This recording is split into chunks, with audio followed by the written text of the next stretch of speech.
Hello दोस्तों, स्वागत है आपका मेरे यूट्यूब चैनल इंग्लिश जुगाड़ में। आज की वीडियो में मैं आपको बताने जा रहा हूँ जन्माष्टमी से रिलेटेड कुछ इंग्लिश वोकैबुलरी। लेकिन इससे पहले जान लेते हैं कुछ जन्माष्टमी का कुछ इतिहास के जन्माष्टमी क्यों मनाई जाती है, जन्माष्टमी में क्या क्या होता है। तो वीडियो शुरू करने से पहले आप मेरे चैनल को सब्सक्राइब कर लें, वीडियो आखिर तक देखें और वीडियो पसंद आए तो प्लीज़ लाइक करें और बेल आइकन को ज़रूर दबा दिए। चलिए शुरू करते हैं।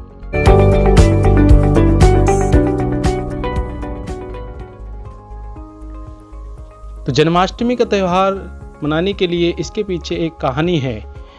ये कहानी मथुरा की है, जहाँ का राजा उग्रसेन था, लेकिन उसका बेटा कंस बहुत क्रूर था। उसने अपने बाप को बंदी बना लिया था और खुद राजगद्दी पर बैठ गया था।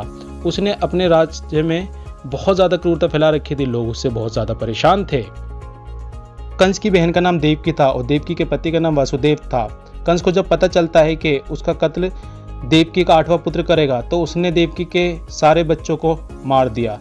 लेकिन जब उसके 8वें पुत्र का जन्म होने वाला था, तो तभी भगवान विष्णु ने एक अवतार के रूप में आए। उन्होंने कहा कि मैं तुम्हारे घर में जन्म लेने वाला हूँ। वहीं वासुदेव के एक दोस्त थे जिनकी पत्नी का नाम यशोधरा था। तो उन्होंने कहा कि विष्णु ने कहा कि मैं आपके 8वें बच्चे के रूप में आने वाला हूँ, लेकिन मेरा पालन पोषण यशोधरा के घर में होगा। लेकिन आप जो है किसी न किसी तरीके से इस बच्चे को यशोधरा तक पहुँचा दीजिए। तो जैसी ही रात होती है, पहरा बढ़ा दिया जाता है, क्योंकि कंस को पूरा खतरा था कि इसका 8वां पुत्र उसका कत्ल कर देगा। इसीलिए कंस ने बहुत पहरा बढ़ा दिया था। लेकिन भगवान कृष्ण ने अपनी माया से सबको सुला दिया और वसुदेव ने जैसे तैसे करके बच्चे को यशोदा तक पहुंचाया। उसी दौरान दोनों सेम डे में यशोदा के भी एक पुत्री हुई, तो यशोदा की पुत्री को वो ले आता है। लेकिन जब सब गार्ड जाग जाते हैं तो पाते हैं कि देवकी ने 8वें पुत्री को जन्म दिया है, लेकिन कंस को खतरा था, इसलिए उसने पुत्री का भी कत्ल कर दिया। लेकिन जैसे ही उसने पुत्री का कत्ल करा, वैसे ही वो पुत्री आसमान में जाके देवी का रूप धारण कर लिया उसने। और उसने कहा कि मूर्ख, तेरा अंत तो अब निश्चित है, क्योंकि जो देवकी का 8वां पुत्र है वो तुझे छोड़ेगा नहीं, वो अभी भी जिंदा है। ये सुनकर कंस और क्रूरता आ गई और उसके पाप और बढ़ते गए।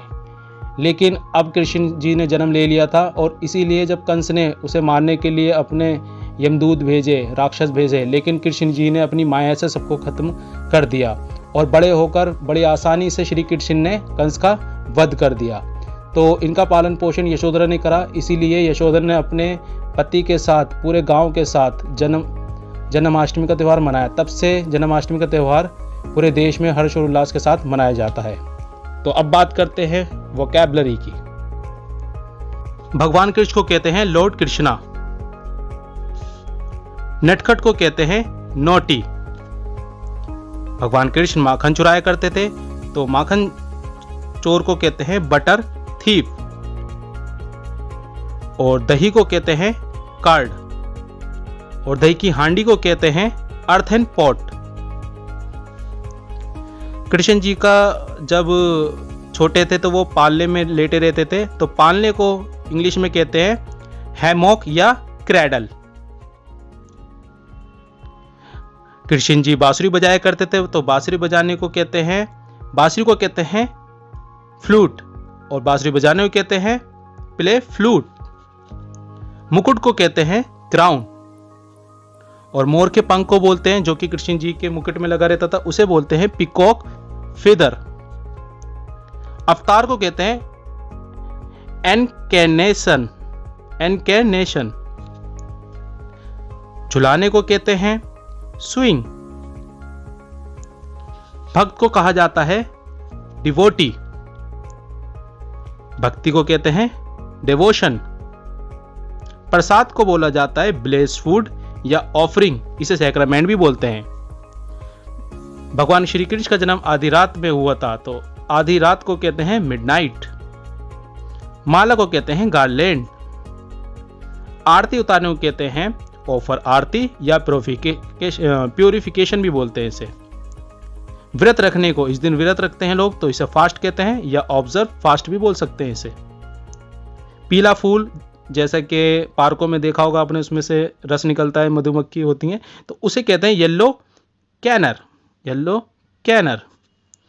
मिश्री को इंग्लिश में बोलते हैं शुगर कैंडी।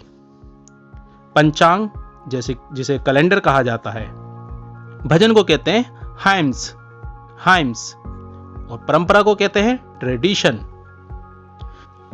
प्रसाद चढ़ाने को कहते हैं ऑफर द ऑफरिंग। पोशाक जैसे कि भगवान लोग पहनते थे छोटे, उसमें देवियां वगैरह, तो उसे बोला जाता है अटायर। रासलीला को कहते हैं स्वीट एक्ट। पालन पोषण को, जैसे कि यशोधर ने श्री कृष्ण ने कान्हा का किया था, उसे बोलते हैं अपब्रिंगिंग।